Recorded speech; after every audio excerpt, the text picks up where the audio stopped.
right, let's talk about the Seattle Seahawks fresh off a dominating victory against the New York Giants in New York. And look, we know the Seahawks are 3-1. They look to be once again a top contender in the NFC. But how they get here after a couple down years under Russell Wilson, the last couple of years of Russell Wilson's tenure in Seattle, is because they make the smart moves. Not what everyone in the media says they need to do, but what Pete Carroll and Schneider do, the GM, they seem to outsmart everyone because they stick to their plan and it works. And we saw it with the emergence of Devon Witherspoon for Seattle against the New York Giants. And we've got a story highlighting exactly a lot of what Witherspoon has brought to the table from Seattle sports. Miles, if you want to throw up the report, I will read from it. All right, the talk of the NFL after this week's Monday Night Football matchup is Seattle Seahawks rookie quarterback Devon Witherspoon. The Illinois product showed why the Hawks made it the number 5 overall pick over one guy in particular, right? Everyone wanted Seattle to select Jalen Carter. They went Witherspoon. Looks to be a smart move. He finished his breakout performance on the national stage, registering 2 sacks, returning his first career interception in the pros, 97 yards for a touchdown in the 24-3 Seattle victory. It's not just the big plays that are standing out when it comes to Witherspoon. It's also the big hits. Reminds people a lot of the Legion of Boom. There was one play in particular in the run game. For that reason, former NFL quarterback Brock Heward, who again has a radio show on Seattle Sports as part of Seattle Sports Network, is struggling with something. Who is Devon Witherspoon reminding you of? Asked Mike Salk, Heward's co-host. Heward said, I'm having a real hard time. There's just no one that matches up to what Witherspoon is doing, certainly at this point in his career.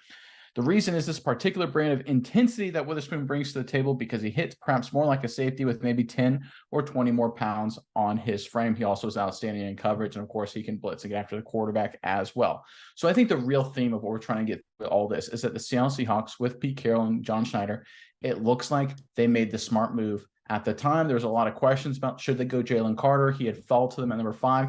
Maybe it was the better pick. Right now, thanks to the breakout performance of Witherspoon and his performance overall, again, trust in Pete. He never seems to let you down. Miles, I'm curious what your thoughts are on this, but before I throw over to you, I want to ask Seattle Seahawks fans, what do you think of Devon Witherspoon right now, obviously compared to Jalen Carter? Do you think they should have gotten Carter? Do you like the fact they got Witherspoon? Or maybe a different guy that you thought is a rookie right now who's doing a lot of good things you would rather have them picked up? Let us know how you're feeling about the Witherspoon versus Carter debate in the comment section below. All right, Miles, I'll throw it over to you now. What are your thoughts on the fact that Witherspoon is breaking out and how much Pete Carroll seems to continually outsmart people? Yeah, first of all, Nick, Seattle's back, okay? We've talked about the late round success of Seattle's drafting for a long time, but everyone likes to throw in the point, well, they've blown so many first-round picks. So many of the first-round picks haven't panned out. Well, this one seems like it is panning out already very early for Seattle.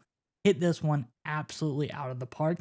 Against the chagrin, I think a lot of people early on were like, well, they blew this one again. Like you said, people were like, well, they should have got Jalen Carter. Turns out they were wrong.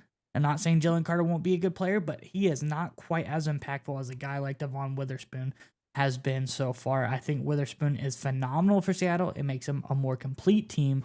And I like to go and kind of boil down a little bit of what Brock Heward said in that article. He goes through and he's talking about who exactly Witherspoon reminds him of. And he goes, well, basically, he said he's got the speed and elusiveness of a Deion Sanders.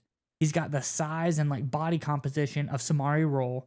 He's got the instincts of Stephon Gilmore and the pop, the hit of a guy like John Lynch. And that's just an incredible matchup. I think that's probably the perfect corner, wouldn't you say, Nick?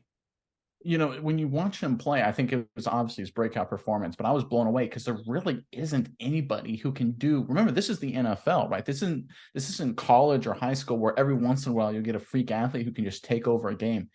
I think this guy reminds me of Charles Woodson. I think that's the closest thing, a guy who can make plays in the run game, be physical, can make big pick sixes like we saw against the Giants in the red zone there, and of course get after the quarterback with 2 sacks as well. I think he reminds me as the next Charles Woodson, and that's what we're seeing already with the Seattle Seahawks.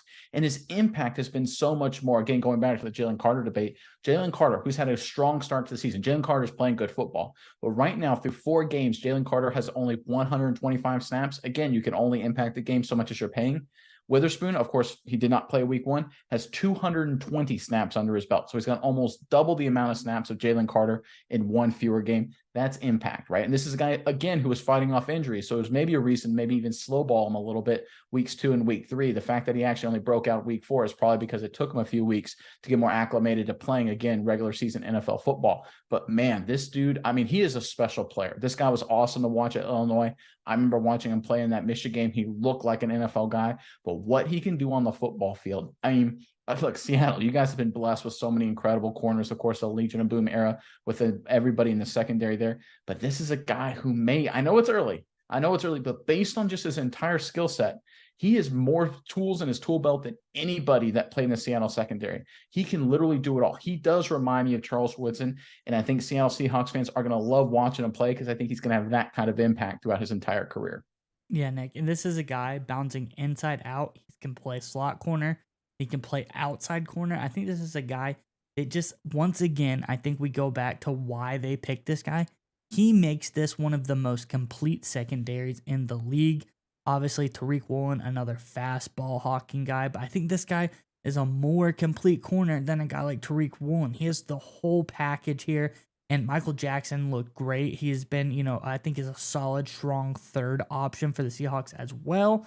I think whatever the deal is with Adams, if he comes back and can get healthy, I think that, will make them even better. But obviously, you got Quandre Diggs, who's been good in the past. I think this Seattle team is scary because we talk about it all the time. What are the two things you need?